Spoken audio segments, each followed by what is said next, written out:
we've been sitting here in our apartment for the last 12 hours, and I don't know that we don't have words. I know for a fact that I can't make any sense out of this. I can't figure out why this would happen, to whom this would happen. I can't make sense of where it happened. 2 weeks ago, we stood in that parking lot. We went inside to say what's up to Nipsey, and it was all love. It was family there, blood relatives and non-relatives alike. There were hundreds of people. Yeah, because he was standing in the sun to wait to get in to get a Rock Nation hat. Yeah. We went there to say hi. There was a kid who we were introduced to, couldn't have been more than 13. And he snuck in with us as we went to go say hi to Nip. Nipsey had never met him before. And he liked the kid's energy and gave him his phone number and his email. Just met him. And now 2 weeks later, in that same parking lot, a man loses his life. I hurt. You hurt. Hip hop hurts. But, I watched a video Saturday night, the night before he died, of him and Lauren London on this GQ video, and it's like there's so much love and light and humor and promise, and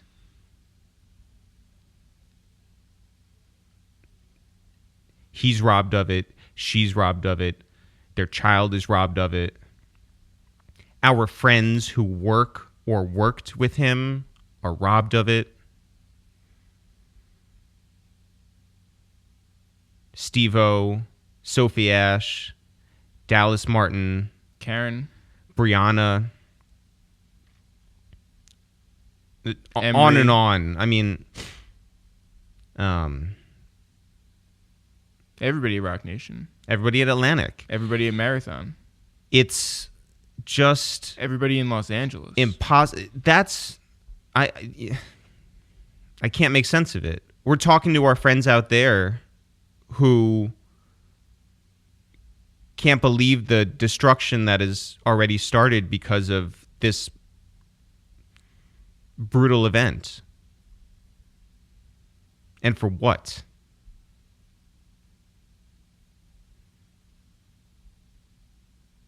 And I know it's very cliche to say, but this is somebody who you never heard a bad story about. Not inside the business, not outside the business. Just a good guy. And whether we get any answers today or tomorrow or whenever, 2 weeks from now. Yeah. I think the best path forward is for all of us to remember Nipsey, remember the good work that he did, and carry through the good work that he wanted to do and was working on doing. And if we can do that, I hope that we become a better world and a better society, and let's just do all that in Nipsey Hussle's name. And in the meantime, I do hope we can laugh a little bit. Yeah. And learn a little bit. And escape a little bit. And that's what this episode with Birdman and surprise guest to us, Juvenile, will hopefully do. You guys may recognize that there's a little difference between the audio from Birdman and the audio from us and Juvenile. That's not because Birdman is somewhere else. No, he's in the same room. He's right next to me. We took a picture together, And so that proves it. It was not photoshopped. No. This is really us and Birdman and Juvenile. And there's a lot of great moments in this episode. Can we talk about the fact that in the middle of this episode, Birdman asks me how my bar mitzvah was? I think that was one shining moment from this podcast. And there's many more. There's many more. Jeff, when you want to get into it? Right now. Yo, what up? It's Eric, a.k.a. Carb Loading, a.k.a. Get Your Roll On. Yo, what up? It's Jeff, a.k.a. Blowing Bricks, a.k.a. Big Bad Wolf.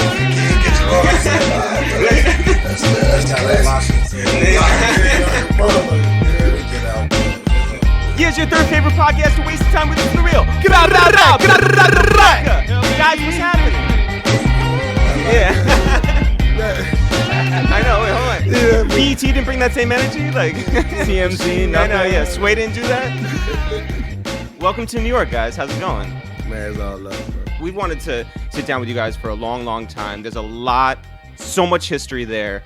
But we really want to start off with Flex's car shows. Right. Are you the champ of all champs? I think so. I kind of feel to believe, We but got the time to be. yeah, she hit me a few times. Don't water it down. You the man. No, because people talk a lot. They can't I fuck that, come with bro. my business, just coming from down bottom. I think that's a lot anyway to come up top and do some shit anyway. But I thought that was a great thing that Flex did amongst talent to compete with cars. I thought that was a great thing. Back then, we didn't really know what we was doing. We really didn't give a fuck. We were just trying to come, just having fun and shipping our whips. But because cars is a hobby for me. But I really, now that I'm older, I really appreciate him doing that shit. But there weren't any rules to it. Like, it was just show up with. First year, it wasn't no rules. Second year, nigga went to cheating because Name went names. to borrowing cars from other niggas and home and level friend. and Wyclef had a little thing, but I was at one of them. What did Wyclef roll up in? But all Wyclef different. coming some whole nother different shit. Yeah, he got all his cars mean. Fun. Everybody enjoyed the moment. And as we all got older, we appreciated that shit more. Was there ever a chance that you would have done something like Swizz did and get the fire truck? Swizz is a friend of mine. Really though, I think a lot of them niggas was in their feelings because I'm from down bottom and I came up here and really took the car game. So the second year, niggas was going crazy. Like, fuck that shit. We ain't letting no nigga from down bottom come to New York and do no shit. So niggas went berserk. And you weren't just holding the I was cars. going broke behind that shit. I ain't catch that. We had him shot. The focus was the beach. Now Flex up after the second year, I ain't come no more. All right, yeah. Nigga, you cheating with these niggas. Yeah, for real. Putting pressure on you. How you let a You nigga up here come with down them. bottom? You up here with him. You hearing that shit all We all day. had fun, man. That shit was a great time in all our careers, and all of us could look back at that shit and really appreciate that moment because we always getting money. Is there a wheel size that's too big?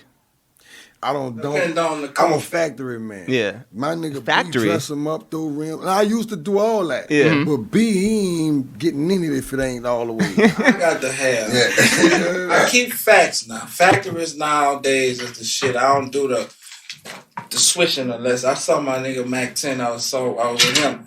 He had a fucking Ferrari sitting on 22s. I thought that bitch was bad. I just thought that shit don't exist no more. But the way he had his car, that shit was dope. But me, I do factories.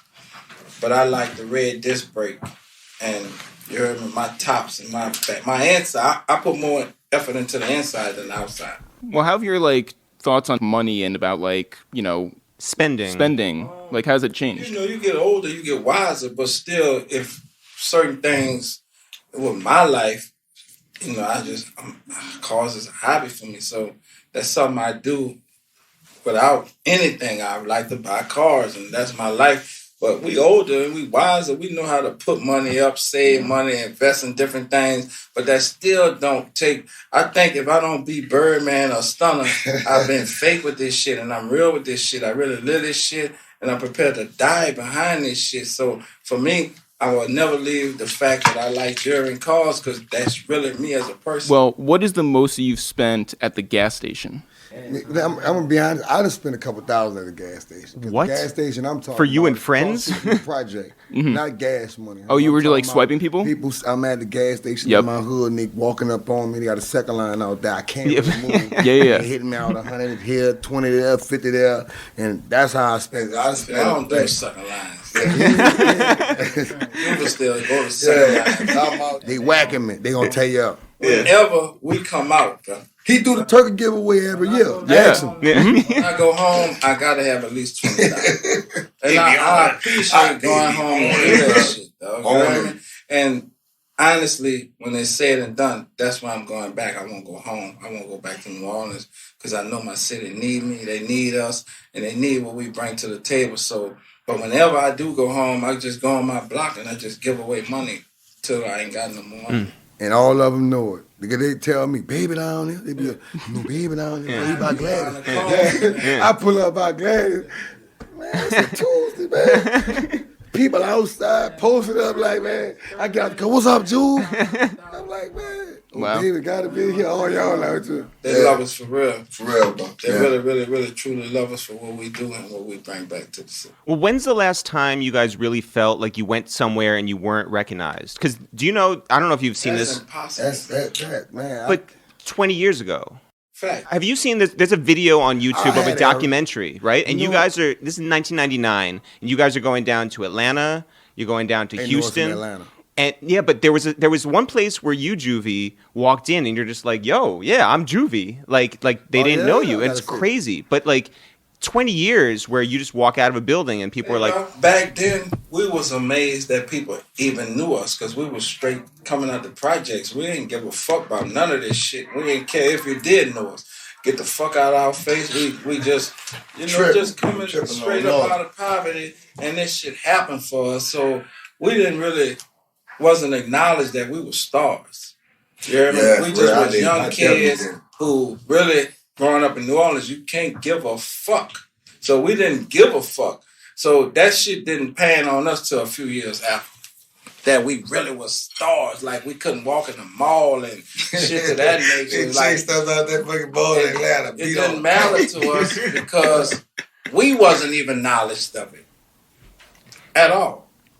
was it too much at the beginning? Was it just like overwhelming? It didn't happen fast, but it happened fast. It happened fast, B. Because look, we got, like, we was talking about the deal, got the deal, dropped, and before you know it, we hadn't dropped a whole bunch of albums, and all the motherfuckers went multiple platinum. So it was like, and then I could tell you from my personal experience, I came to New York, and ain't nobody know me.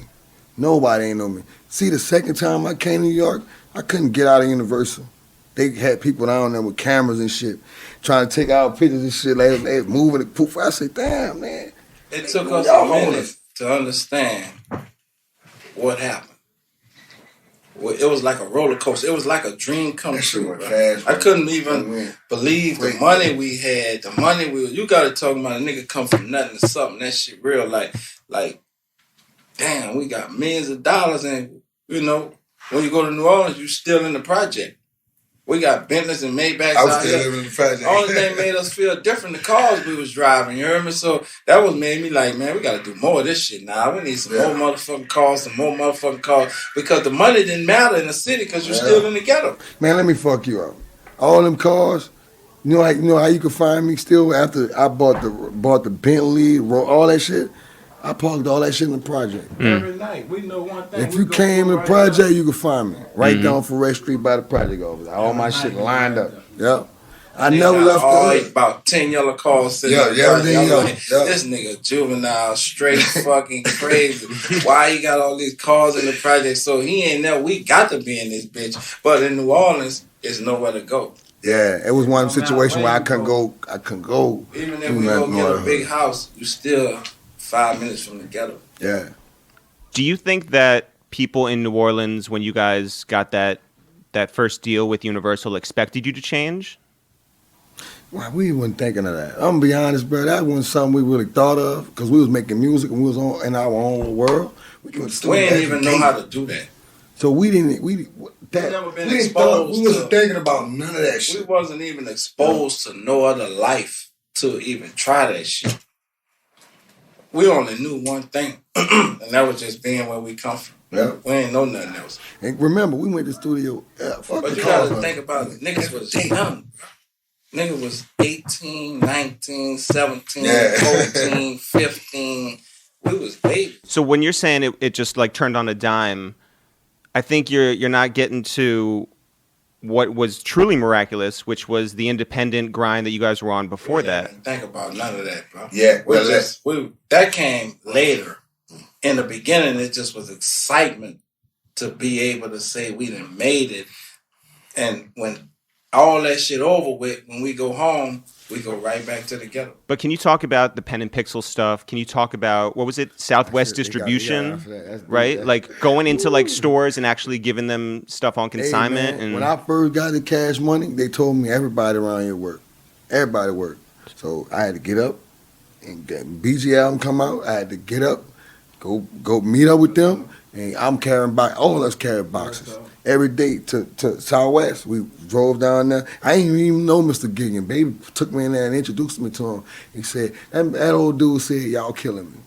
He said, y'all working me to death. Like he was, Cash Money had got bigger than his distribution. Establishment. Yeah. So what were your big markets back then? Like besides New Orleans? It went to spreading, bro. Memphis, Kentucky. Yeah, we was going Kentucky. It was all in Dallas. It was heavy in the South. Yeah, we was everywhere. It was real heavy in the South. So we was doing 200,000-300,000 on one project, and we was putting out 4 or 5 projects a month. So we got too big for the distributors, and this guy was like, "I think it's about time for y'all to go with a major label."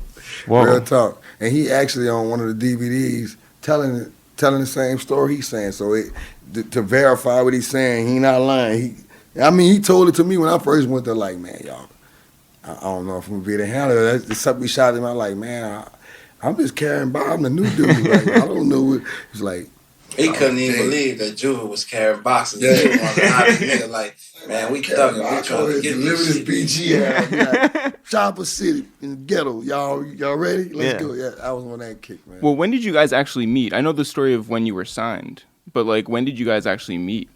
I think I've been with Biff since. I heard of Juve before I met him. Yeah, UNLV. Yeah, his song was out before he even met me. And there was one day we had a concert on Canal Street at that's at the bus stop. And me and Rufus was in the car, and he was at the bus stop. He said, "There go that nigga Juvenile right there." And you were still in your your asbestos suit and everything. That's right. I had been in the project looking for Nile, but I never could find Nile. They said Juve he had work, so every day I'm going to the project over there looking for him. They like, man, he had work. But this day we had a concert. The niggas. Rufus, because Rufus was bringing him in the project. They said, man, that go that nigga Juvenile right there. I pull up on him. I say, man, we been looking for you, man. Let's do this shit, man. Nigga said, man, I ain't tripping on this rap shit. I got a job. And that day changed our whole life. Yeah. And your job was actually like removing asbestos, or? I was a foreman at Shell. I know I was doing catalyst in the furnace. You were the foreman. I was a foreman. So you're the boss. Yeah, well, however you want to look at it. Yeah. Look, I didn't just quit the job. I took a leave of absence. Oh, yeah. You know what I'm saying? But shit, at B said, man, I'm going to give you $2,000 a week. I wouldn't make it near that kind of way. I said, what? Yeah. Me? Yeah. He said, man, if you get in the studio, you come in the studio and prove yourself, you make way more money than that. So I started going to the studio every day. You know he quit that day, though. Yeah, I quit. He quit his job that day. Yeah. He said, I'm calling him tomorrow, man. I ain't never going back. We pulled up. We was in the Lexus.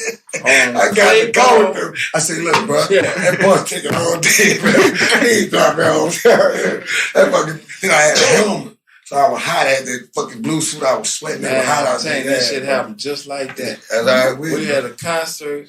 He was catching the bus. Matter of fact, I freestyled y'all all the way back. Man, Rufus, man, rap something, man. Show Lil when you about this shit. Man, that shit happened right then and there, man. Right then and there, man. How many people would come up to you during that time who knew who you were and were just like, yo, I'm the next up. You have to sign me right now. It wasn't as popular back then.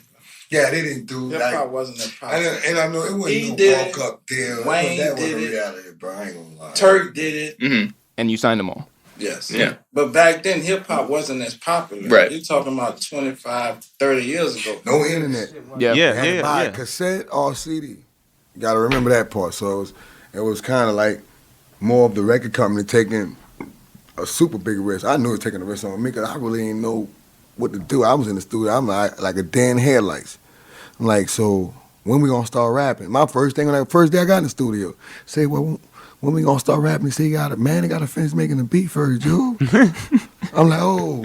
I ain't know none of that. To say I had been in the studio with these other cats before that, I really didn't know too much. It was always come to the studio right now and the song is put together already pretty much, and they put me in the booth and say what I gotta say. When I got there with Cash Money, you gonna be in the studio while Mannie first start making the beat. You gonna listen to all that, and while he doing all the different hi-hats, you coming up with ideas. Yeah. And then I started I like working like that. I said, man, this is the way I really want to work. I want to work like this. I don't want to come in the studio with beating everybody looking at me like do something.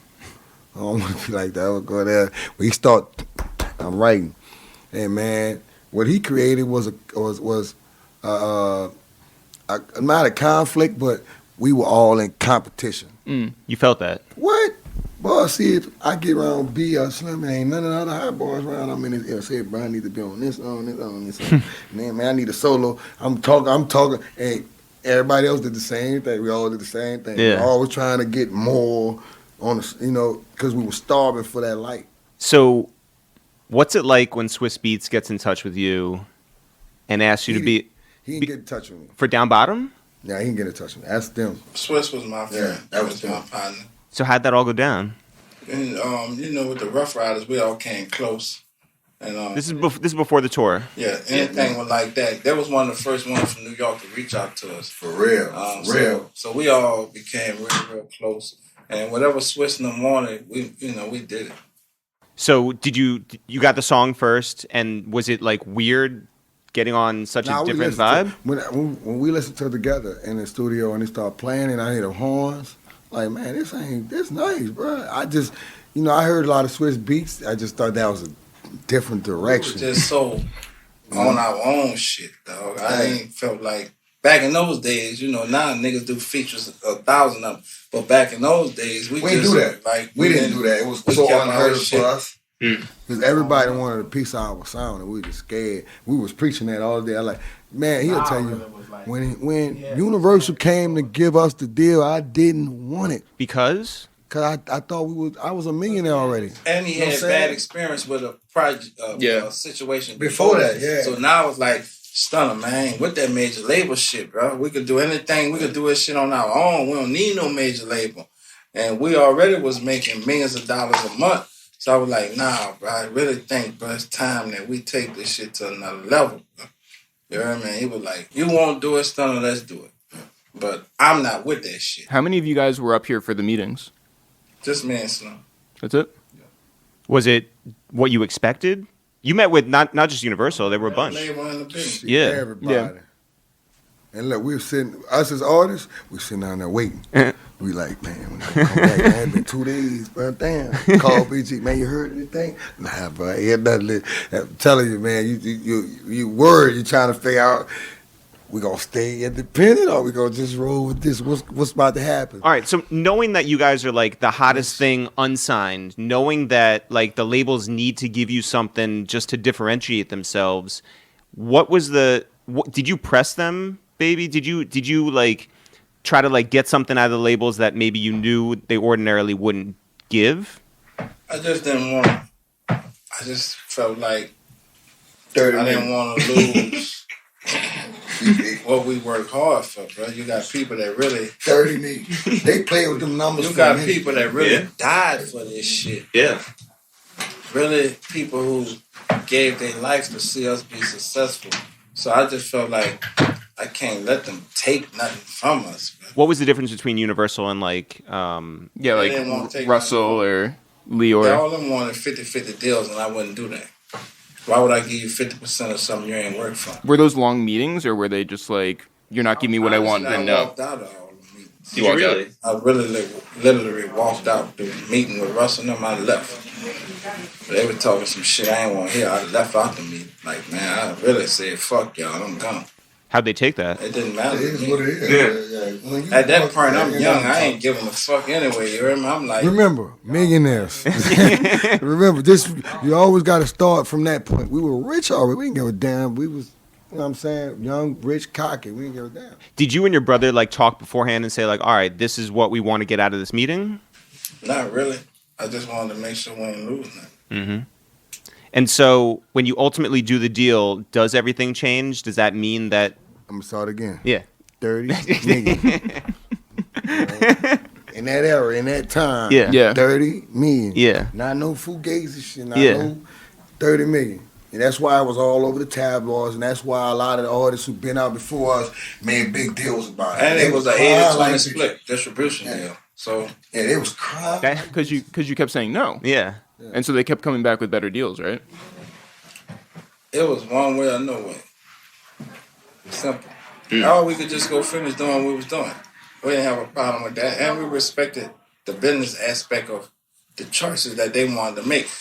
Ain't nothing that we could do. You heard me? So it's going to be our way or no way, or we could go finish doing what we was doing. We didn't have a problem with that. We was already prepared to finish what we was doing. So, but when I did sign with Universal, I saw that the structure was different. The muscle behind it. Yeah. 4 hours a month. Now they talking about you got to set this shit up, do this shit this way. Get the machine going. I'm like, hold on, man. This shit Chinese to me. Yeah. You're like, Juve doesn't have to carry the boxes anymore?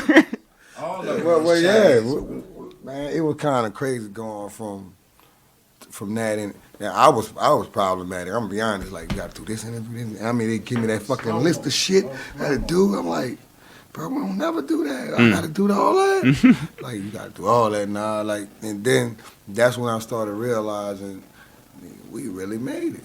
You know, we really made it. Then we started getting shows. Like, I got a show in the tunnel, man. That's something that I looked at all my life. I was scared to do it. Now, let me say that. I was scared to death to do it. I didn't want to do it. Yeah. I was begging B not to do that. Because of the reaction of the New York crowd? Like, we came back on. Nah, we came back on. Like, man, I don't want to do that. I'm scared, nigga. Nah, because they was telling me all kind of shit. Like, they going to boo me. They been running niggas off the stage. They told me they ran Busta Rhymes off the stage. I'm like, what? Man, y'all the chance. Shit. And then how'd it go? One song all night. Huh? I said, how'd it go? Oh, you did? Oh, you did, The huh? entire time? One song. Was this before the J remix? Was that? I don't even know. Yeah, I was before that. Yeah. And how did the J remix come to be? They know more about that one than me. Man, him get just better. was cool. Yeah. We had a relationship, and he was like, man, he wanted to fuck with it, so I sent it to him. He used to come down to New Orleans and fuck with me and everything. But we sent it to him, and he laced that bitch. After he came to New Orleans for Mardi Gras, I flew him down for Mardi Gras to come fuck with me. And right after that, he was like, man, I want to jump on that hunt. And I sent it to him. What'd you think when it came back? Yes, you remember, we was already fucking with his music. He was like a friend of the family. He was already a part of us to me. So, and then we felt like people didn't understand how we talked. So he made it easier for New York to fuck with us. Who were some other artists that you were fucking with, like, at the time? Rough Riders. The Rough Riders hard. That's We like fuck with man, Noriega too. Yeah, And we fuck with Polo the Dime, them boys in Atlanta. And we fucking them with, like we fucking with what's out of Queensbridge, the Noriega and Capone. Noriega Capone. Yeah, I remember that. Yeah. Then BG did a song with the other nigga out of Queensbridge. The boy, the Bun B. Yeah. Mm. Definitely. Everybody's really bro. We didn't really have no bad blood when we came to New York. All the artists kind of paid homage, Yeah. you know. And Dipset too. Yep. Jones and Cam. Cam and Juve. Mhm. Cam been fucking with a nigga hard. That nigga there non-stop with me. I ain't lying. No, Jim Jones. I'm saying it wrong. Jim Jones. Mm-hmm. Jim Jones showed me a whole lot of love, man. Can you talk about one of our good friends who you known since like '92, Bun B? Shit, I know. Yeah. Let me tell you something. When I first came to Cash Money, I really didn't know that was Bun B. We did a song together and everything. Somebody said something in the hallway and said, "Pocket full of stones." And like, man, that was one of the best songs you ever made. I'm like, dude, you from UGK? I'm like, dude, you from UGK? I did a whole song with you, don't even know who you is. We did the BG song. Niggas, I'm coming, I ain't know what that was. Huh? When we got in the home, I'm like, boy, nigga, I'm a fan, like, motherfucker. Like, boy, you Bun? The real Bun? Because I heard him saying Bun all day, but nobody never said Bun B. Yeah. They kept saying Bun. So I'm like, I'm the new dude, so I ain't saying shit. I'm trying to figure this shit out. And man, if one could have found out it was fucking Bun. Bun talk about that all the time when I see him. He say, boy, you ain't even know who the fuck I was. You know, I be on tour with this fool. Like, boy, you ain't know who the fuck I was. How'd you guys first meet? I thought he was on Cash when I got there. Yeah, no, but how did Baby meet Bun? He was their artist. I really thought that, bro, for real. We embraced real early in the game. Fuck with Bun and Pimp, man, you rest in peace. Mm-hmm. Ain't so Vicious died. I know, man. I said, man, I met Vicious through Bean. I ain't even know Vicious. I met that and then we got tight, man. Bun B the same way today, bro, solid. Yeah. And what was your guys' relationship with Houston at the time? Houston always been like second New Orleans for us. You know, with our music, it's New Orleans, Houston, Atlanta, Alabama, you know what I mean, Memphis. That's always been an attraction throughout our music. And on top of that, we recorded at service in Houston. Mm. All the music we did, a lot of it in those days we recorded in Houston. Everybody. Yeah. Whoa. Beyonce and them was coming to the studio and then when they was kids. Is that right? Real talk. Crazy. Real talk. Man. There's been a room next door to us. Yeah. Did you see it? Like, did you have? I mean, it was kids. No, of course, yeah. But were you like, they're talented for kids, though? Yeah. We saw them every day. Well, we were stars already, so they was looking up to them. It was trying to, it was, you know what I'm saying? Yeah, It was different. But they was younger, but we'll see them every day. Yeah, every day. Every day. So when they came back around and they wanted Wayne on the Soldier remix, was it just like, oh, of course? Of course, but they was already They were popping. on our music. Yeah. Yeah. They grew up on our music. Yeah. Who's the first person that you guys saw with gold teeth? Oh, my daddy. Yeah, my grandmother. We got that shit. I always try to explain this to these cats, like, man, the goals is more like a hereditary thing. Like our family, our grandfathers and grandmothers, my mom, everybody. Like my mom, God bless dead, my whole family, all of us got them. They be saying, man, grill up for the picture. I say, that's not why I got them, bro. I don't have them for that reason. I got them for tradition. Mm-hmm. You know, and I think that's something that really stand out. You know, B had 32. Yeah, B32. Yeah. B32. Yeah. I've been having that since I was 15 because my daddy had it. So I was inspired by my dad and my mama with life, period. So I had to have it. I had my shit since 12. Nigga had all them bitches covered. Man, that ain't hurt. Everybody used to say, that ain't hurt, dog. Like man, yeah, I went in. Yeah, he said I went in, dog. It hurt, but I went in. Nigga went and got him. That was a must. Can you tell us the real truth behind Kanye almost signing to you? I got a story. He got a story. Kanye was down there for a minute. I was the one driving Kanye. He was in the studio with us every night. He was trying to, the sample thing. He was a sample. Yeah. But even after, we kept a relationship. He always used to call me like, B, bro, I want rap, bro. But I ain't doing the kind of rap y'all doing. I'm doing different shit, more positive shit. Y'all doing ghetto rap, so I don't think my music fit Cash Money, but I still want to produce. And all the music I did, y'all can have, but I still want to be a part of it.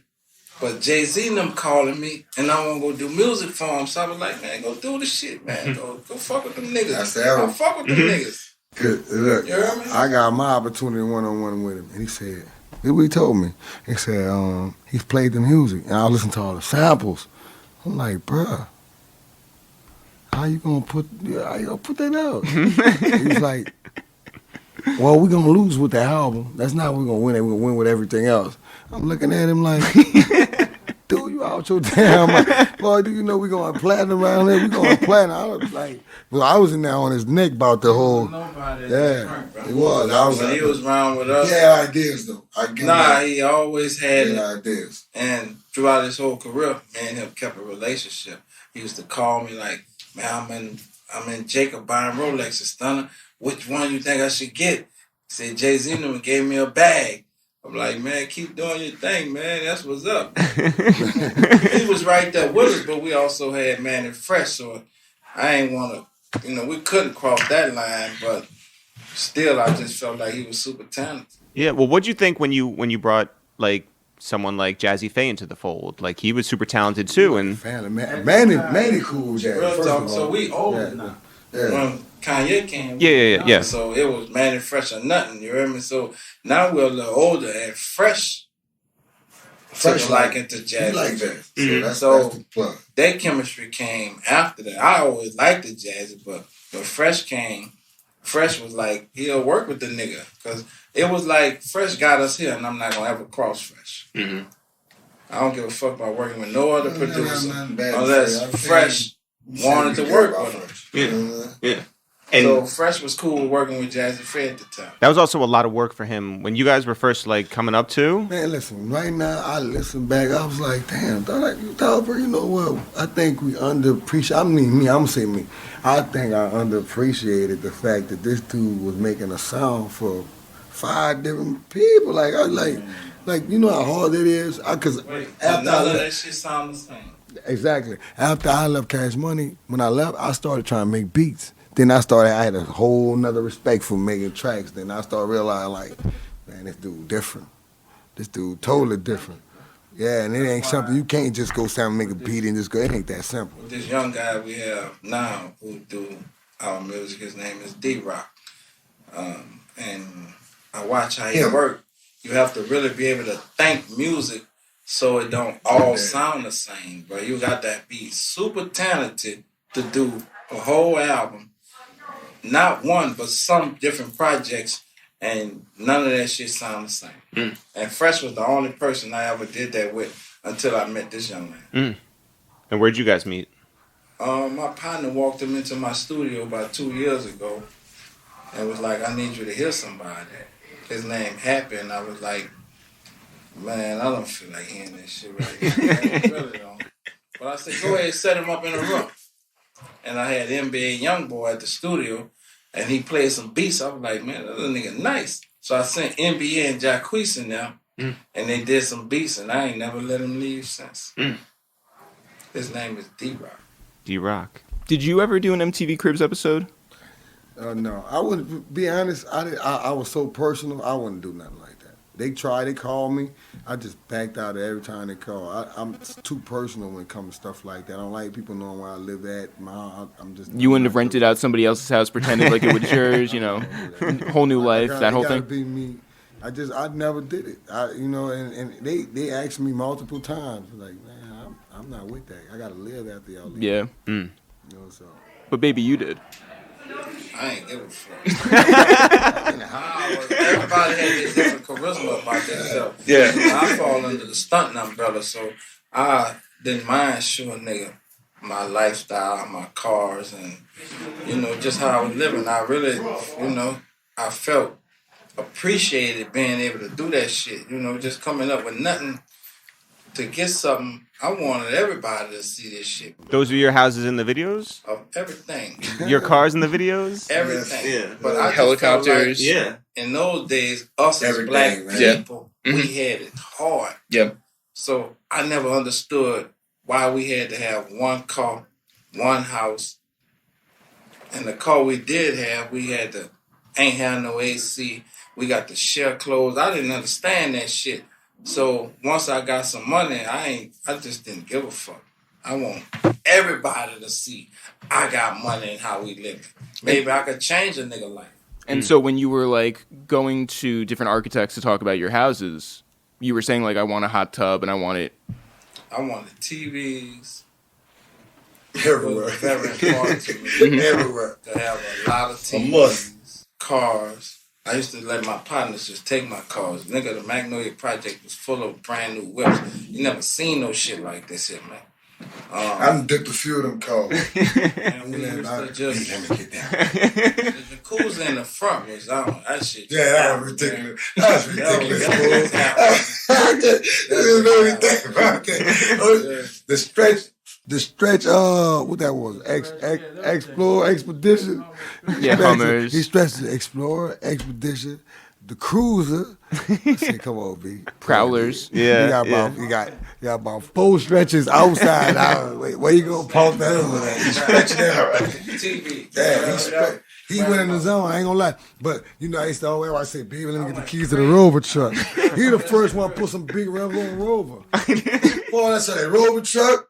I said, B, come on, bro, one night, dog. Just let me. Boy, I got the Rover thing. It was over. I come back with a whole song, baby. Let me get the keys to the Rover truck. Man, what? Boy, yeah, that bitch done. Yeah, dog. Boy, that fucking Rover was the one. You know what I like about the Rover the most? He went all the way with the sound. He bought that bitch to Tunes, huh? Boy, Tunes had that truck for about a month. We came back off the road, that bitch was knocking, so I said, Pete, bro, just let me bring you to the project one time, bitch. He said, man, go ahead, boy, roll it down, I was bumping. What? Pull up, open the doors up. What? He like, man, that's what I said, it ain't me, but don't it sound good? So I'm saying to say, this the vibe I want to do now, what we did then, have fun. We've been through every level of this game, and for me to be able to work with this man, I want us to be able to have fun. We're not going to stress about nothing. Whatever needs to be done, we're going to get it done, and we're going to appreciate everything that comes with this shit, bro. We older, our life set, our family set, and we're going to just keep grinding with it. Yeah, I was thinking that I hadn't seen you publicly like smile in a long time. Until like, you know, very recently I saw you on Wendy Williams. I saw you on, I think, Angie and Ebro, and I was like, okay. Feel like ain't nothing funny, man. This shit real. I gave my life for this shit. My mama dead, my brother dead. I got a lot of dead relatives, so I don't think nothing funny about this shit. This really our life, and this shit's serious. It's not a game. You got people that fuck with this music shit and think it's a game, think it's about videos and bitches and hoes and having fun. Man, this is our motherfucking life, and it's not a game, and I'm focused about it at all times, and I'm trying, and we trying to do whatever it take possible. You know, you see me here with Now, but I hustle with a lot of different people in this business, and it's nothing funny about it. Niggas just trying to come up and do what they got to do for their families. What's something that like gave you life from this business? Like made you like feel good, like, yo, I really... What make me feel good about it is when I could take a young man that's out the ghetto and make him way better than what he was. Change his life financially and being able to feed his family. That's my whole drive about this shit. Is getting these young cats like we was and changing their lives and be able to put millions of dollars in his pocket. He could provide for his families and his kids. And you get some niggas who brain enough to start a business and can help more and more and more motherfuckers. So for me, that's my main drive in this business, is to take youngsters or whoever I didn't work with and turn our vision into a reality, but can help and provide and can keep giving jobs. You know, I got like 400 employees in 3 different states, bro. Miami, LA, and New York. So for me to work back with Nile, I know we're going to make it so much bigger to where he going to have to employ other people and give other jobs and be able to provide for his family to the maximum level. So I love it so much to where I wouldn't want to do nothing else with my life. This is very important for me to keep doing this shit, and I'm not going to ever stop. Hey guys, just want to take a second to interrupt this podcast with Birdman and Juvenile to suggest another couple of episodes, which, if you're enjoying this one, you might enjoy those. Jeff, what episodes would you recommend today? Number 21 with Bun B. Shout out to Bun B, our guy down there in Houston, Texas, Port Arthur's own. Man, Bun came up. This is an early podcast, too. Yeah, we were cooking for our guests, and we roasted him a chicken. We did. Guys, we don't cook anymore. Not for our guests. No. But at the time, we did roast a chicken for Bun B, and I believe he enjoyed it. He did. And I believe he finished it. He did. And I believe he didn't get sick. He gave us a great review. So go check out that episode, Bun B, UGK, Port Arthur, Texas, episode number 21. Also, number 30 with Currency. Shout out to Currency, our guy down there in New Orleans. currency. We also gave him food. Yeah, we didn't cook though. No, we gave him fruit by the foot. We gave him a bunch of candy and we said which is the best to smoke to. He was so high, and we always have the best time with the currency. We've done a million interviews, a million different projects with him, and this was one of our favorites. Him hanging up here in New York City at our apartment. Also, number 187 with Swizz Beatz. Shout out to Swizz Beatz. Swizz came over at like 12:30, 1 o'clock in the morning and stayed until about 3 o'clock, 3:30 in the morning. And we also had the best time. Swizz is somebody that we grew up on. His music is just legendary, and his stories are just as dynamite! just as crazy. Shout out to all three of these guys. You can go check out all those episodes on Spotify or iTunes or wherever you're listening to this right now. Go check them out. A waste of time with It's The Real. Now back to Birdman and Juve. And what does New Orleans mean to you today? That's my city. That's why they're gonna bury me in. The Saints lost, but we didn't. I'm gonna answer that. Fuck the refs. They changed the rules because of that, by the way. We was at the game, man. That was our first game together in some years. Like going to the Saints game, dude bought me and my family to the Saints. B bought everybody to the Saints game. Where'd you guys sit? In the suite. Yeah, the suite. Okay. We in that bitch. We balling. We enjoyed that game, bro. That was very. Where were you guys when the Saints won the Super Bowl? I was there. I was in Miami. Matter of fact, the Super Bowl in Miami this year, and I'm gonna predict that the Saints will do it again. That had to be heartbreaking last year, though. Every year been hard. Last 2 years though, them hurt. That Minnesota and that shit, that hurt, bro. Really, that shit man, hurt. you can't watch TV when you're really into sports, bro. But I think this year we gonna go. We will be in the Super Bowl in Miami. Are you forever a football city? Like no matter what the Pelicans can do, like. Facts. I think. Hey, listen, you count it. It's simple, man. 79,000 versus 20,000. Yeah. Simple, man. Yeah. Who you gonna like? Well, I mean, but it's also like 12 games a year versus Yeah, versus 82. Yeah. But them 82 games still, they not all in New Orleans, and they not all right. Just 41. Yeah. I'll say this: if like the Nets came up with the championship somehow, I would be the biggest Nets fan. Like the week before, I'd be like, oh my god, fucking love the Nets.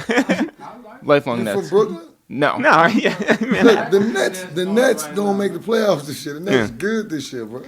Yeah, do you guys feel a certain way about Anthony Davis not wanting to stay in town anymore? Fuck him. No. I say that? You say, excuse me. I personally think that a man got to do what he got to do. And if that what it mean, he got to do what he got to do, bro. If it make money, it makes sense. Truthfully, to be honest, he been there, 7+ years, and the Saints organizations, Mickey Loomis, and they made bad decisions. Yeah. They didn't build a team around him to compliment him, to try to convince him to stay there. So, it's probably a good reason for him. He got a good reason to leave. And he won a championship. Dude ain't never lost. Stay his whole career, but you know. It's about the money. It ain't about the money. He chasing the ring right now. Mm-hmm. So can you blame him? Or can't you blame him? Yeah. I mean, he won a championship in college and high school. He want to have the trifecta. So I guess it's the Lakers. Yeah. Are you still betting on big games? I haven't been gambling at all. Wow. I gave up gambling. Good for you. Did you leave up or down? I stayed up. Okay. But it's not worth it. Mm-hmm. So I just don't gamble at all. But you're willing to bet on the Saints this year? I wanted to bet that, not bet. Yeah. Predict that the Saints will be in the Super Bowl. Can we do a gentleman's bet just so I can say I have a bet with you? I don't bet at all. I gotta tell you, let's bet a few $1 million to that level with me. So maybe you. Well, I mean, I might dress this way. I've got a few. Oh yeah, we'll make it interesting. Yeah. Yeah, okay. Let's make a bet. I'd rather keep my money and we just keep Okay. I bet you buy the chip. That's how chips are hard, man. Leave me So New Orleans today, though, it still has your heart. Is it? Would you say it's like 90% back to where it was pre-Katrina, 85%, like 75%? Where is it? Or is it just a different? The city moving. I'm gonna say 85%, but when it comes to the people and the population, the people that were there before the hurricane, we might be at 45%. Half the people ain't there. People went to Houston. People went to Miami. Yeah, People, but Atlanta. The city fully functional. Yeah. Gentrification everywhere. Sure. So Yeah. You got new projects. You got new buildings coming up in the CBD, new things everywhere. So every city is going better, right? I don't think a new city going backwards after this whole gentrification thing across the country. They taking the ghettos down and moving the minorities around. So I think it's good everywhere when it comes to that. What do you guys think about what Brad Pitt did? I don't even know what Brad Pitt did. I couldn't take it. What he did? He built Of course, some. he came to New Orleans. Oh, him Yeah. and his wife when Yeah. they built them houses. Yeah. That was a good thing. I can't stunt on it. No, man. that was good. He helped a lot of people. Shout out to him. He helped a lot. How often do you And guys? they got ripped off in the process because they didn't. The money they put up to that budget didn't actually go toward the properties, so they didn't take time to build them the right way. Who can call you Bryan? Who can call you Baby? And who can call you Birdman? People that call me Bryan grew up with me. I never hear that. I don't say that, I never hear Family. I never hear Bryan. Period. Totally. Really? Very, very rare. How'd you feel when Nipsey name checked you in Right Hand to God? Right, he gave you credit for being, for building the company like you built it. Nipsey, I like what he's doing. He's a solid young man, and he doing his thing. Yeah, because I think he referenced you as Bryan Williams. Yeah. The business know your name, and you hear people who do what you do. Your peers know your name, but nobody ever call me Bryan. If I hear a motherfucker say Bryan, I'm gonna look at him twice. What you just said, Bryan. So you might hear Baby. Yeah. I be trying to keep with the Birdman. I'm just so used to saying the Baby. I thought that was my real name growing up. Yeah. Baby. You hear me? Because nobody never called me Bryan. Was it weird now to have like Lil Baby and Da Baby? Baby. Yeah. Nah, I like that shit. Yeah. I like it. Do you know what Baby on Baby is? I like it. Yeah. Whatever it is. Yeah. Yeah. Can't describe it, but yeah. Beat banging. I sit it all day. Sound good, making money, beat banging. Yeah. I'm fucking with that. Juvie, what's something that you learned during the Atlantic years? Nothing. Nothing. I don't want to go back. Not to be there. Yeah. Yeah, we're not gonna do that. I'll go. Yeah. Yeah. For sure. I ain't even know he was with Atlantic. Great. Yeah. I wasn't. Yeah. Good. Then take it off the plate. Next question. Yeah, we're gonna talk about great things in our life. Yeah. Talk about no shit. Because Jeff was wearing a Fool's Gold shirt, you shouted out A-Trak. You guys did a song a couple years ago, which we really fucked with. Yeah. What do you like about A-Trak and that whole movement? Man, I like A-Trak. I think A-Trak one of the biggest DJs in the world doing what he do, and the Fool's Gold shit is really popping. And I appreciate it, I man. didn't even know what that was. He spent some bags on him. Dude, like one of the biggest. They got Afrojack and all these other cats, but dude is We did a lot of business with Afro. dude is right there. He ain't Afrojack now. I'm not trying to downrate him, but he right there. He probably the next in line, and that's my guy. He put me on a lot of shows, a lot of big things, all white events. Fools goes up here in Brooklyn. But loves you for what you have done, like not trying to me. change your He sound. showed me like, mad love, and I fucks with him. Yeah. I fucks with him. Yeah. Yeah, I had the yellow and black jogging suit on the other day. Oh yeah. Yeah, I got a lot of this shit. This is a really random story. I hope it's true. A woman who grew up with us was a friend of our mom's, about a half an hour north of New York City. Okay, who mom? Yours and his? Bro, Oh, we're brothers. we're brothers. We're brothers. So y'all never said that. Yeah. Oh yeah. Sorry. Yeah. You ain't know? Yeah, we work together. We're brothers. Does that change Yeah. everything? I know. You Yeah. changed a lot of shit. Where your glasses at? He can see and you can't? I mean, does everyone have to have brothers? I've Yeah. got a twin brother, by the way. He also wears glasses. Yeah. But Yeah. he's his height. Yeah, and our parents wore glasses. So but who the not big me. brother? Me. You kick his ass when you Nah, Yeah. Shut up. Y'all do iPod. The podcast? Podcast, Yeah. Is it real money in that shit? Yeah. Yeah. You should be doing podcasting now. It makes here's what makes so much sense about it. Wait. Yeah. Before you say that, brothers. Yes. My brother. Yeah. He mean the world to me. Yeah. Anything he say stands. I don't give a fuck if I feel right or wrong. When Slim speak, that's what it is. Y'all have the same relationship. Yeah. Yeah, I think so. We've been working together for 12 years now. So, Yeah. so when you say something, Well, sometimes we Do I fight feel about it? it. Oh, Yeah. I thought you. Well, that's what we wanna know. I thought you were gonna do like the twin thing where Nah. it's broke like. it down to you like if Slim the big brother. But Yeah. Whatever Slim say goes in my life. That's my big brother. So Yeah. he's been like a father figure for me. So when I see brothers work together, that shit like solid for me. Yeah, I and- really like My mom And- only and had I think- 2 kids. Me and my brother that's outside. So That's what's up. I have the brother experience too. Yeah, like we're like you in that like we work together. We are our everything. We do have a third brother, our brother Dan, Who is now doing some work with us? yeah, and everybody in this business knows that like when you see one of us, you see the other, and there's a respect there, and they know that like we're good to each other and we fight for each other, and we have this common goal and vision, and we've been doing it for. So do the 12 years. little brother be the little brother? Well, he's my twin brother. So, like, he's actually older than Do me. the little brother. Oh, Both of y'all. yeah. Yes, I am the oldest. Yeah. So do they? They Little brother be the little brother. There's sometimes There's levels to this shit. there is levels. Yeah. All right, I'm gonna ask you a straight question. Yeah. You had to bust him in his damn head one day before. You Hey, got tired of him to- say, man, to fuck make you a up." point, yes. Yeah, No, right before we walked in here. That's all I want The to know. fact that I'm the little brother, which I got older sisters. Sure. I'm the youngest. Yeah. Beside my little sister that passed, and I got 12 brothers and 10 sisters. That's a lot. So for me, having money, I thought, fuck, I'm the big. You heard me? I went on my little Birdman shit, but then I had to calm down. Like my sisters and my brothers deserve a certain level of respect because they are my big brothers, and my brother, I give him all the respect in the world because I love him like a father, and whatever he say, go. And I think a little brother should give that to a big brother, no matter, even if you are the brethren or whatever, the brother deserves a level, or the sister if she's the. See, this is recorded forever, by the way, Yeah, right yeah. now. So so thank you. Yeah. Listen, I got sisters, my sisters, I got 10 sisters. Ain't none of them never had a job. Their only job is if I take care of my sisters.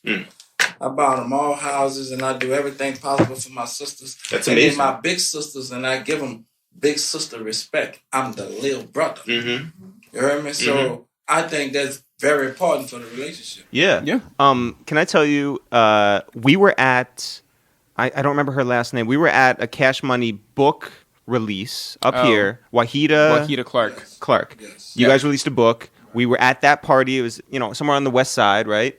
And we were on this rooftop Hotel. party. Yep. And we were going to take the elevator down, and you and Slim were also going to take the elevator down, and security was like, you guys are not getting on this elevator. And we said, okay, so that's what we want to get in life, where we can have a private elevator ride like you and your brother had. Man, just y'all to be brothers, that shit cool for me. And from now on, yeah. And y'all working together. Yeah, that's yeah. a blessing. Like him and his brother work together. Me and my brother work together. We stick together. And by the way, much like you guys, we have, we've done everything independently. We do our own thing and have risen through the ranks over the years just because. I want to do what they call it? A podcast. You should. Yeah. All right. How that shit go? Yeah, for All right. sure. I'm lame too, so teach. I don't know what Let's the start a fuck. cash money out, whatever. Let's go. Yeah. Let's do it. It's- So that means somebody got to do all this talking y'all doing? Yeah.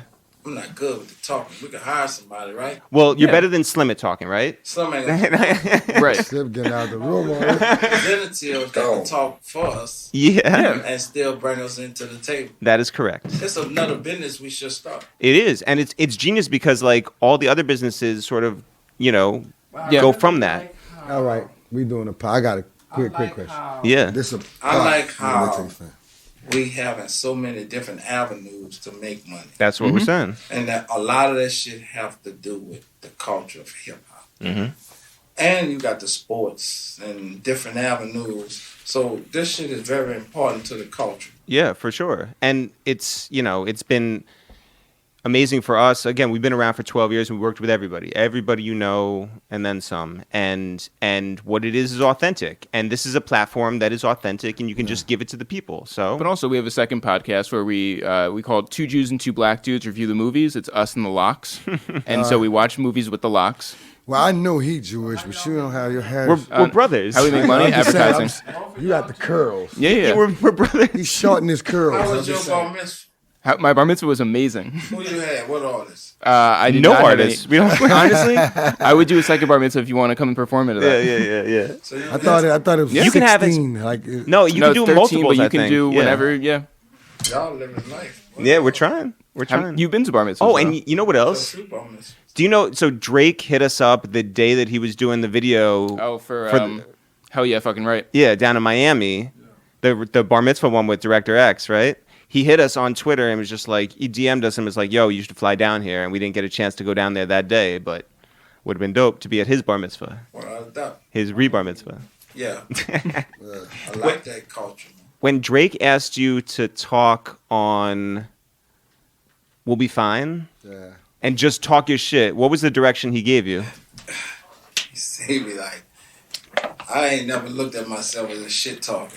Yo, I tell him that all the time. He always said, "Be like, bruh, that shit, when you get in your mode and you talk, it's different. You different, though." But Like, you could give Drake something, he gonna chop that shit up and do it how he wanted. So I just sent different shit that he might would have liked. so you might have talked for like a half an hour straight, and No, he took. not that long. Oh, okay. I just did different segments of something that I thought he might like and let him chop it up how he wanted. Turned out hard. yeah. You know. Nah, he an animal. Yeah. It's an animal, so he know how to do shit. How about when they did the T-shirts with your face on it? I thought that was the slickest shit. But you gotta understand that these dudes really grew up on the culture. So, Yeah. you know what I mean? For when he did the T-shirts, that was one of his best-selling T-shirts ever. You know what I mean? I ain't even think about that shit. You know what I mean? To do that shit. I Found thought a whole that was- nother round on it. Like, Drake, man, you gotta let me in on this shit. That was dope. Did you guys used to hide money growing up? Yeah, Where'd you hide it? under the house. You talking about me? Sure. I spent it on man. No. I spent it. Is it Give true? me a check, I'm going to spend a check. Yeah. Is it true that you have a safe filled with like weed that you've been just like holding? I had one before Katrina. When Katrina happened, it fucked all my weed up. Damn. Cause my weed was left in the house. I had, remember, a few pounds and the shit went bad. But we in California now, so we can Yeah. Shout out to Dr. Zodiac. I'm coming to see you, man. Good Hey, boy, B need 20 of them things. now. B need 100. I need my 8, dog, because I bought. Look, you ain't never paid your debt. I bought you the baby. You took the picture. You owe me, son. Man, I ain't got paid yet. I'm back stunned. I need to get broke off, huh? For real. This ain't play pimping.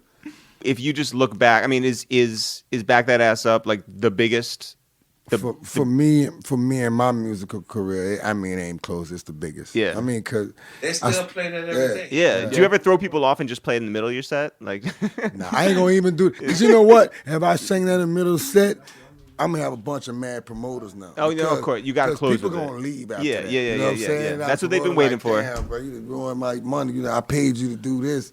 You just did because it's showing up, so it's business. Yeah. But I mean, if it's up to me, I walk on stage singing one 2019, song. me and Juve going on tour together. What? What? But I want to add some other people. I think. Come on, B. Like Weez, Okay. King of R&B. you hear me? Yeah. NBA, you hear me? We do a hell of a little tour together and go out and get it. so I saw NBA here on the earlier end. I didn't know what to expect. Right. He was He's one of the most talented young artists in the world. Can I tell you, 30 seconds into his first song, I was sold. I was One just of the like, most this shit's talented- like He got a voice. Most crazy. talented young artist in the world. And I put my life on that. Have you felt that way before? Being around him and listening to his music and see how he work, ain't nothing can stop him. There's nothing and nobody can stop this young man from being who he gonna be but himself. How did you get introduced to him? He from New Orleans. He from Baton Rouge, which is a part of Louisiana. Yeah. And he reached out to me, and I wanted to meet him because I heard his music. And when I did meet him, I felt like this young man is a motherfucking superstar, hands down. And when I met him, he was 16, 17. He ain't number 19 now. You hear me? So I think he's one of the best young artists ever. What's one song you look back at now and you're like, man, I thought that was the one and it just, for whatever reason, didn't go, but I still fucking love it. I got two. It's Ghetto Children and 400 Degrees. You know, 400 Degrees should have been a way it's big under the surface, but we never went radio with that record. I just thought that was what I kept. And we should have had a video and everything. Yeah, but that was one of the last songs. It was the last song you did. Yeah, but you know, B, we ain't really know. We was trying. We didn't know. We was trying to figure it out because everybody actually. But we really thought Fresh was tripping with all that shit. Putting all that shit on there, man. We were like, man, that nigga. Man. He put that verse box on your shit. Yeah, well, that bitch like, man. Wasn't even on that shit, in the time, it was kind of bad. We didn't really accept it. We didn't accept it. We was against him. But when I saw how people was ragging it, because they sing that shit. What's the wildest shit that Mannie like made that you guys were like, nah, and it went?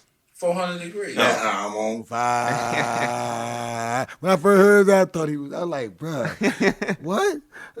I used to be rebelling against Fresh every day. Please, bro. I'm like, bro. I'm the nigga there saying, bro, y'all gonna rap on this shit. Y'all gonna rap on these Mannie Fresh beats, because every day these niggas in there pouting like, man, be personal, I probably be shit ain't right. I ain't like man, y'all gonna rap on this Mannie Fresh shit every day, bro. And when the day go by. Yeah. Yo, so does that also mean that when it hit, you turned around and just like, so... See? Yeah. I was tripping. You the man, yeah. We're gonna rap on this Mannie Fresh shit, and that's what it is. Them niggas like, man, Stunner, that shit, man, we ain't feeling it. I told Stunner, but it wasn't just him, it was all of it. But I told you, man, I ain't feeling this shit, man. This shit precise, bro. We gonna do all man and the whole album. He said nobody else. I said, damn, but I can't get one beat with precise. He said, oh, fuck with it, nah, we ain't doing that, nah. When you guys were putting out movies, who was the best actor and who was the worst actor? I'm garbage. Don't even throw me out. I know I would. I ain't even feel like that. Honestly, we didn't even have a script. We was just vibing off each other. We didn't even have scripts. When we did Baller Blocking, it wasn't a script. It wasn't none. No, it wasn't. It wasn't. Shouts to whoever edited it. Yeah. Oh my God. Oh, we stressed him. Well, listen.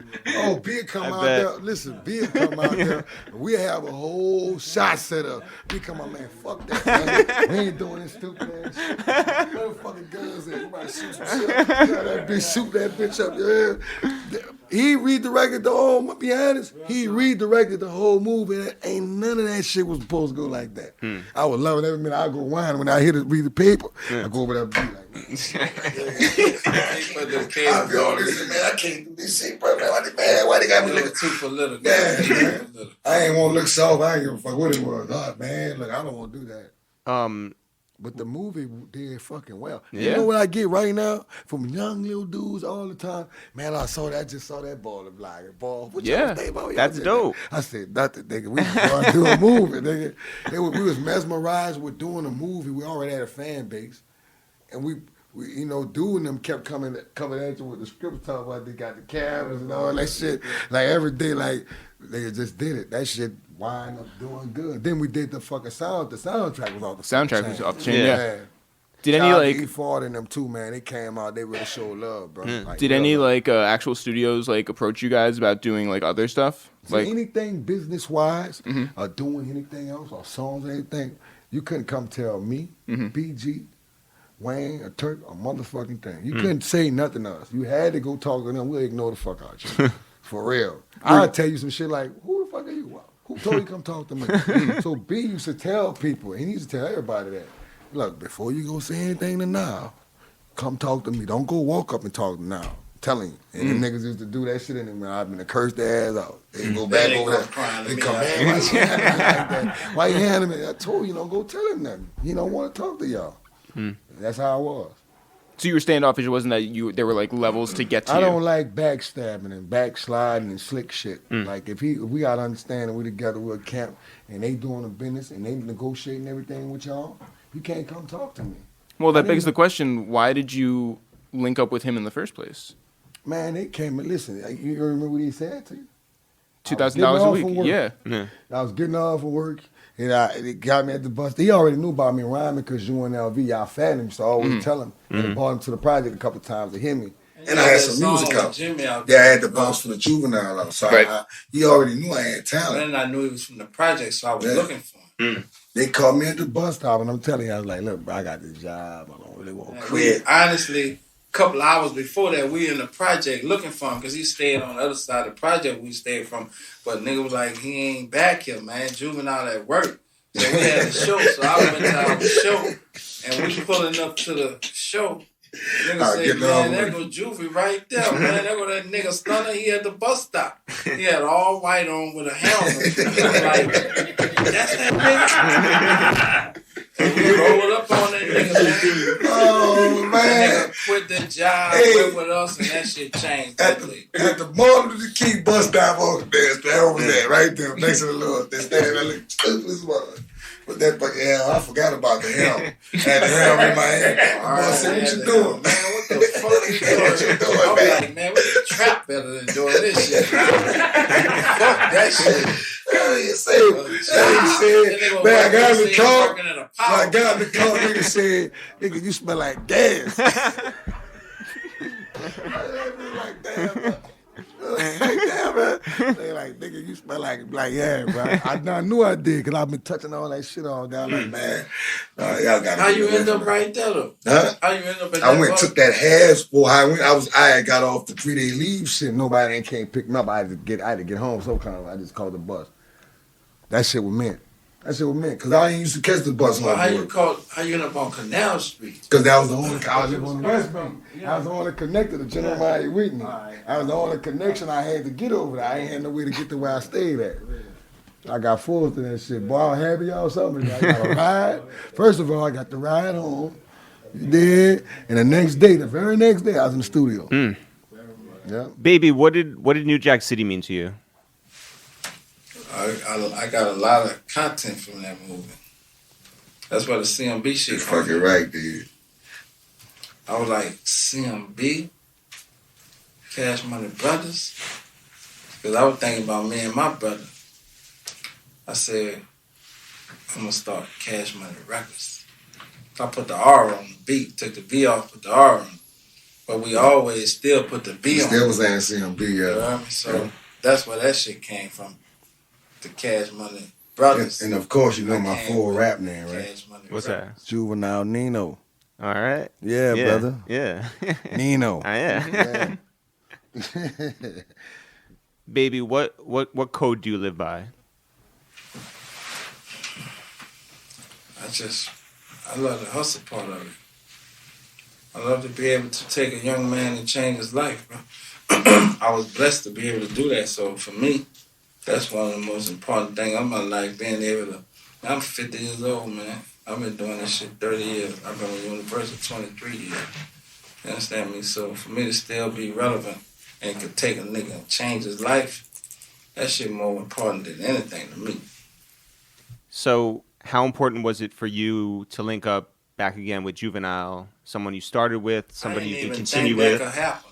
But when it did happen, then I'm going to take total control of it and be like, fucking right, man. Juve reminded me how good he is as an artist. Or like, this shit is more special to me than a lot of shit. You could put this in the bag with me and Wayne and other niggas like that I dealt with. So for me, I'm going to send him to the top of the motherfucking roof.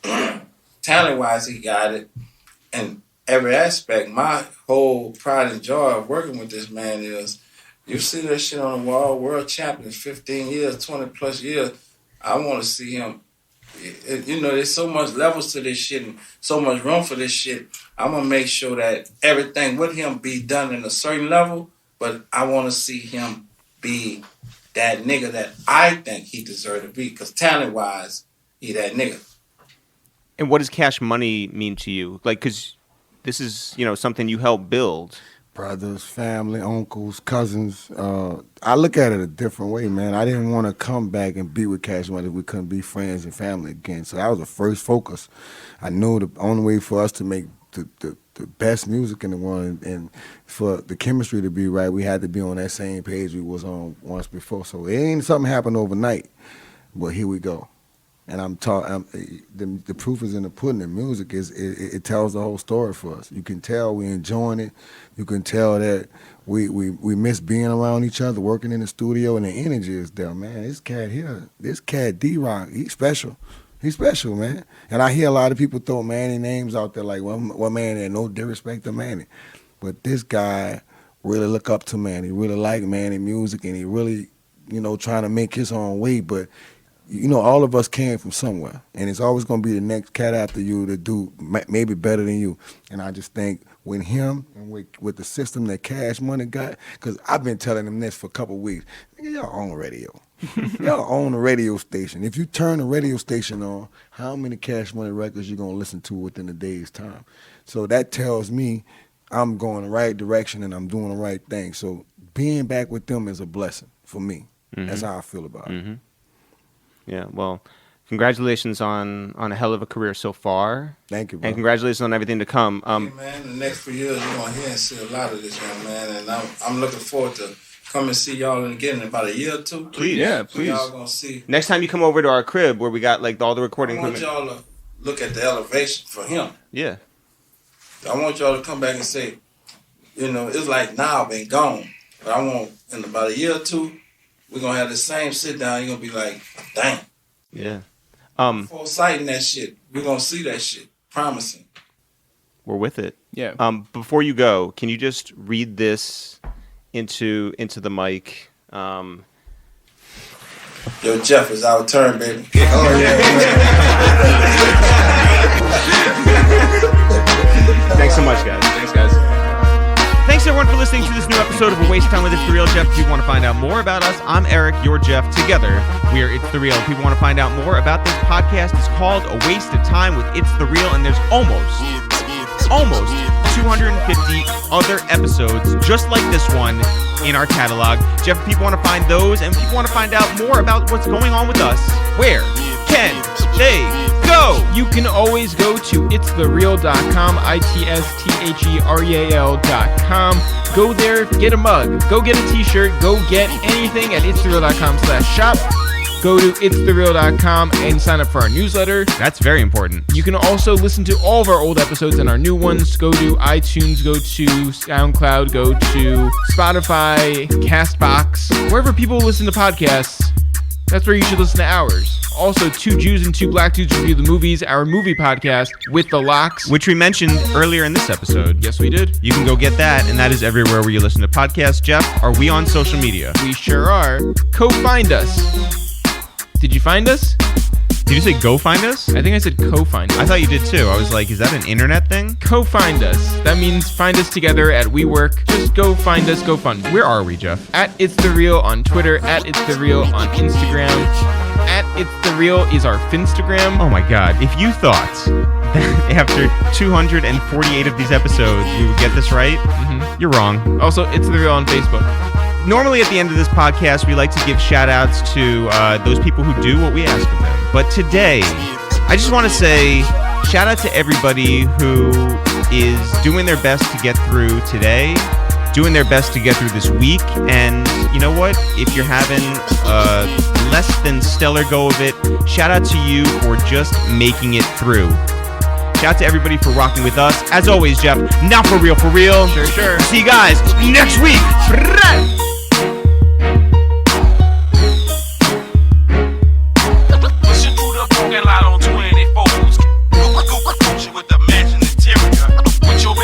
Players where you can find alligator seats with the head in the inside.